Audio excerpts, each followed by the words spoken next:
नमस्ते सबैजनालाई। आज हजुरहरूलाई अमेरिकाको कुन कुन कुरा राम्रो छ त त्यो भन्ने छु।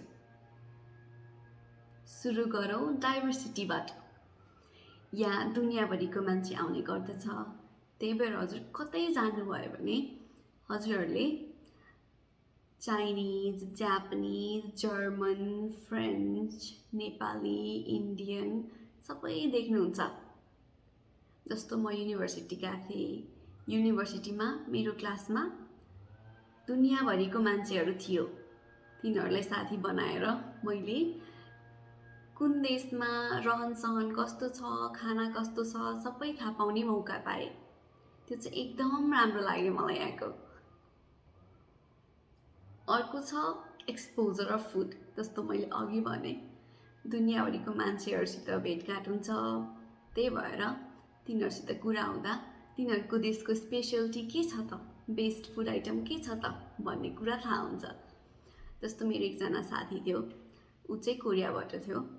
उसले उनीहरूको देशमा फ्राइड चिकन एकदम पपुलर छ भनेर भन्यो। गएर ट्राई गर्दा त हाम्रो देशको फ्राइड चिकन नुन भएको मात्रै हुन्छ नि त, तिनीहरूको चाहिँ हल्का गुलियो पनि हुने, नुन र गुलियोको मिक्स पर्फेक्ट मिक्स हुने, एकदम मिठो हुने। हजुरहरूले कहिले मौका पायो भने ट्राई गर्नु होला, एकदम मिठो हुन्छ।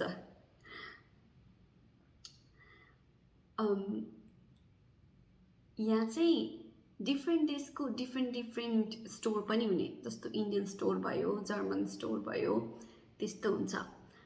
स्टोर मात्रै नभएर यहाँ इन्टरनेसनल मार्केटहरू पनि हुन्छ। इन्टरनेसनल मार्केटमा चाहिँ सबै देशहरूको, मिडल इस्टर्न होस् कि एजियन होस् कि युरोपियन होस् कि सबैतिरको खाना भेट्छ। एकदम राम्रो कुरा छ त्यो। यहाँ चाहिँ कहिले पनि केही मिसाउनु हुँदैन। जुनसुकै देशको जे ल्याउन मन लाग्यो ल्याउने, पकाएर खाने, एकदम राम्रो छ। अर्को चाहिँ अमेरिका एकदमै ठुलो छ। हजुरहरूलाई माउन्टेन मनपर्छ भने माउन्टेन हेर्न जानुहोस्, ओसन मनपर्छ भने ओसन हेर्न जानुहोस्, डेजर्ट हेर्ने मन छ भने डेजर्ट हेर्न जानुहोस्। सबै थोक अमेरिकाभित्रै भेटिन्छ। 50वटा स्टेट छ, सबैको आफ्नै स्पेसलिटी छ। जे हेर्ने मन छ, घुम्ने मन छ, त्यो ठाउँ जानुहोस् र घुम्नुहोस्। अर्को छ यहाँको क्लिन इन्भाइरोमेन्ट। एकदमै सफा हुन्छ यहाँ। फोहोरहरू डस्टबिनमा मात्रै फाल्ने गरिन्छ। यहाँको रोडहरू पनि एकदमै प्लेन हुने। जस्तो नेपालमा हाम्रो ढुङ्गाहरू भएको रोड हुन्छ नि त, भत्केको रोडहरू हुन्छ, तिनीहरूमा ट्राभल गर्दा भ्यानमा, बसमा एकदमै जिउ दुख्छ, बाउन्सी बाउन्सी। अब यहाँ चाहिँ त्यस्तो हुँदैन। यहाँ चाहिँ रोडहरू प्लेन हुने। कतै जानु छ भने 4-5 घन्टाको ट्राभल भए पनि केही थकाइ लाग्दैन। रोड प्लेन हुन्छ, गाडी नै हल्लेन भने थकाइ कसरी लाग्छ। त्यस्तै अब बिचमा रेस्टरुमहरू युज गर्नु पर्यो भने यहाँ ग्यास स्टेसनहरू हुन्छ, ग्यास स्टेसनमा खानेकुराहरू हुन्छ, अनि रेस्टरुम पनि हुन्छ। रेस्टरुम पनि सफा हुन्छ, त्यही भएर कतै ट्राभल गर्नुभयो भने झन्झटै हुन्न।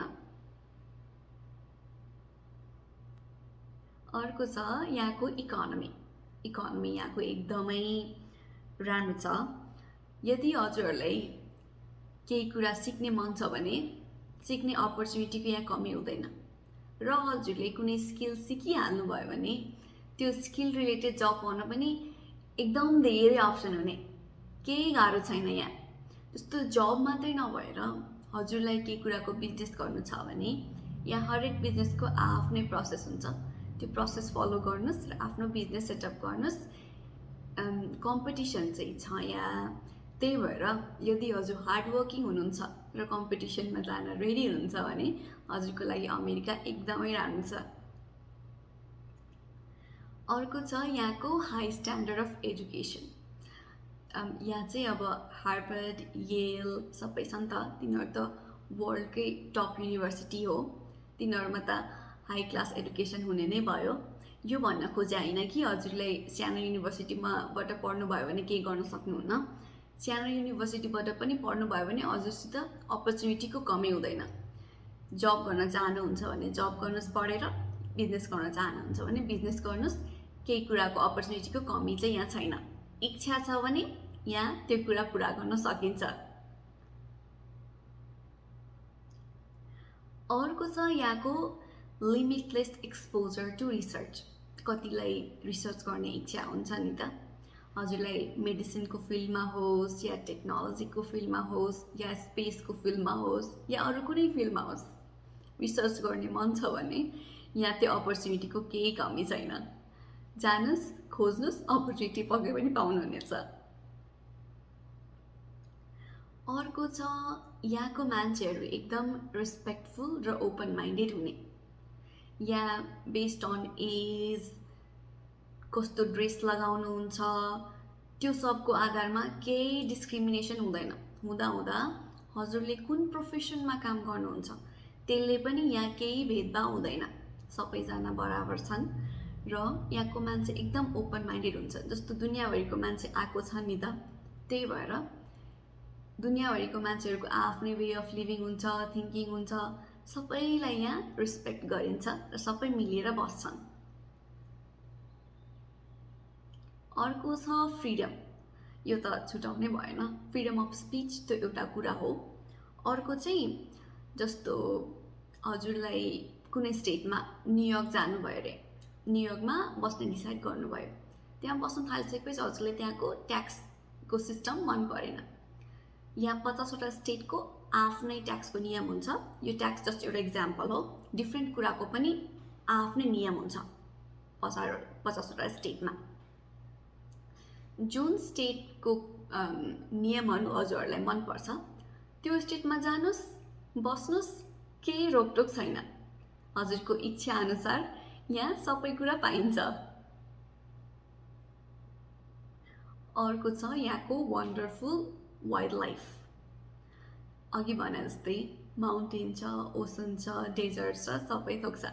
त्यही भएर यहाँ थरी थरीको जनावरहरू पनि पाइन्छ। एकदम धेरै नेसनल पार्कहरू छ यहाँ। बियर होस् कि, डियर होस् कि, टर्टल होस् कि, क्रोकोडाइल होस् कि, असै जुनसुकै जनावर होस्, यहाँ एकदम धेरै जनावरहरू भेटिन्छ। जे हेर्ने मन छ त्यो हेर्न पाइन्छ। डियर त मेरो घर नजिकै यहाँ घुमिरहन्छ, कुनै दिन देखाउँला।